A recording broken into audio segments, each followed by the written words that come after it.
All right, today we'll tackle some questions and answers on preparedness. This is Mike Adams, the Health Ranger, and you are listening to TalkNetwork.com, so thanks for joining us. And yeah, I've been a prepper for at least 20 years, maybe longer, and I live the lifestyle. It's not just something I do academically or just read about. It's actually something that I do. I live every day as a prepper. If the entire power grid went down tomorrow, my lifestyle would not be that different. It would actually be better because I wouldn't have to post anything online. So it would be like a vacation. Nevertheless, people are asking me questions, so I want to cover some of those questions and answers. Number one, people are saying, which preparedness book should I buy? And my answer is the one that burns the best, because you're probably not going to read it anyway, but you will need a heat source when it hits the fan. How about that? Yeah, the one that burns the best. Obviously, I'm joking. But that's a joke. That's true, because a lot of people, they buy preparedness books and they don't read them. And now there's nothing wrong with buying a reference book for preparedness. I've done a lot of that where I want to have reference books. Like I have a lot of medical reference books on antibiotics, the dosage, the use, books on medicinal herbs, essential oils, ditch medicine, emergency dentistry. I have books on metallurgy, in fact, and lots of things such as that I intentionally haven't read because I don't have time, but I know I want them. If things go bad, I want to have those reference books on site. Nothing wrong with that. But my joke is a lot of people buy books, like how-to books, and they never, ever read them. And, books don't work by osmosis. You actually do have to read it, and then more importantly, you have to put it into use. But getting on to a serious question, a real practical question and answer, a lot of people are asking me things like, I feel overwhelmed by the very idea of trying to practice preparedness or survival or whatever you want to call it, self-reliance. It just feels overwhelming. How do I deal with that?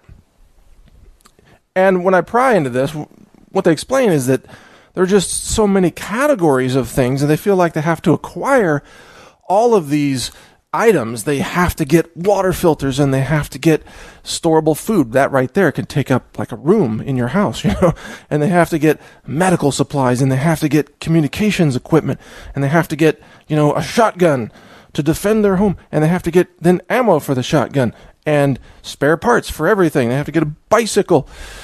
And it just goes on, and they just feel overwhelmed, and they don't know where to start. And it's just like, it's crazy. How am I going to do this? And then at the end, they say, and I live in an apartment in the city that's like 700 square feet, so I don't even have space for this stuff. So the question is, where do you start? How do you deal with the overwhelming feeling that it's so hard to prepare? Well, here's my answer. You have infinite space in your head to learn things. And the most important thing that you really need in an emergency is knowledge and skills. The most important tool, as they say, is the one between your ears. Yeah, that means your brain. And so you can not just read, but practice skills. There are ways to learn skills that, acquiring skills. You can start with outdoor skills, doing camping and hiking. You can even take survival seminars, or you can do wild foods, wild edibles harvesting tours, or wild medicines. In almost every big city in the country, you can find experts who are wild edibles experts, and some of them give walking tours, which is really fascinating. I've been on some of them myself, where they show you the local plants, and here's what's good for that, and here's what you can use as a food source or a water source, and so on. That's very valuable.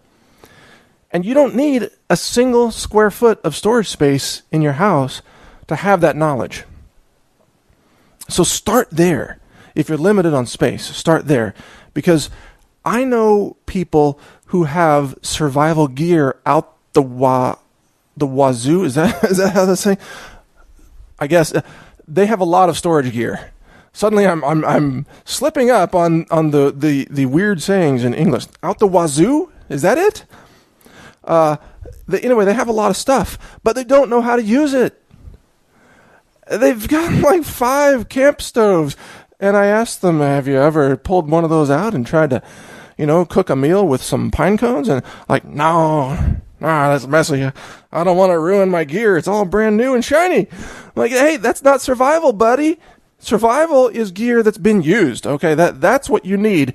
You need some gear that you've actually played with. You go out in the forest or the backyard or somewhere, and you cook a meal using pine cones or whatever you have.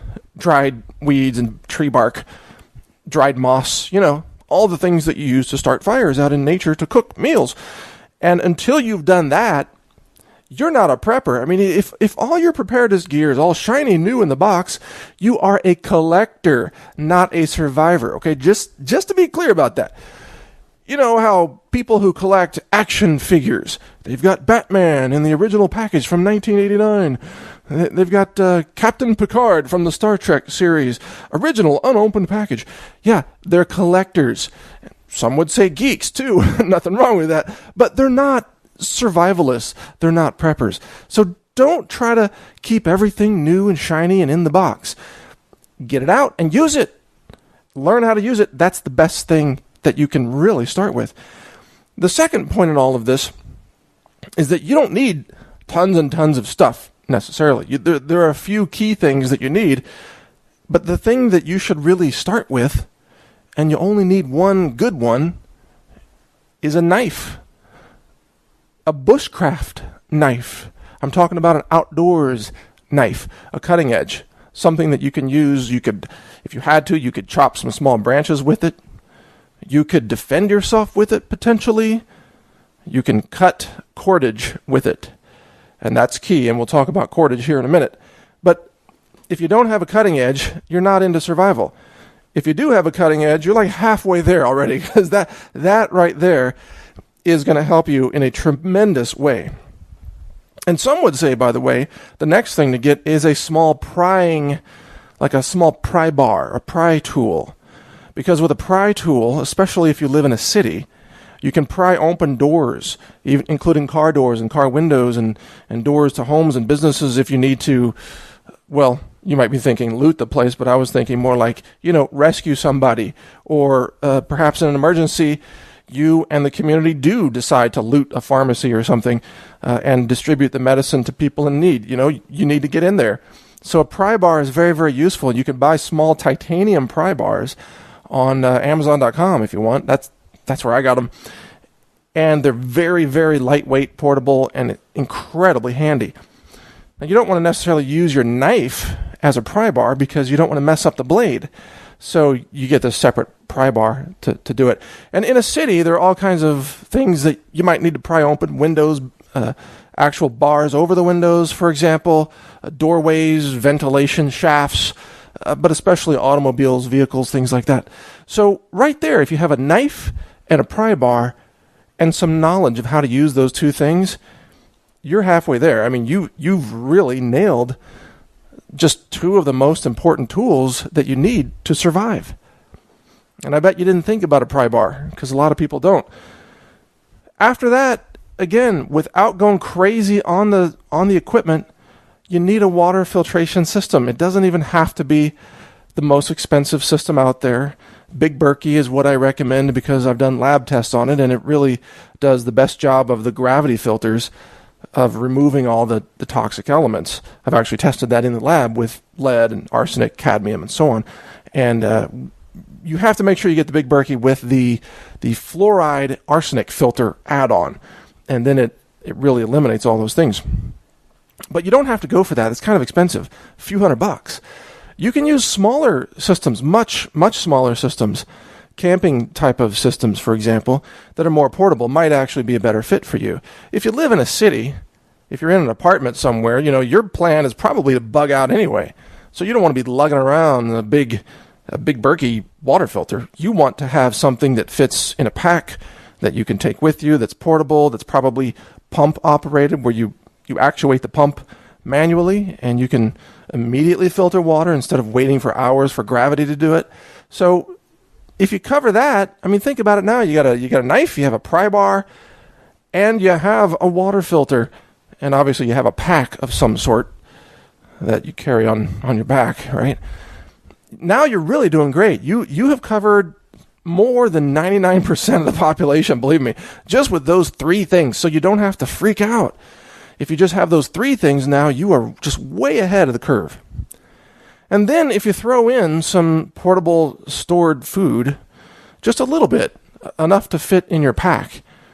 And by the way, in terms of calories per ounces and portability and long-term shelf life, you should get yourself some peanut butter in a plastic jar.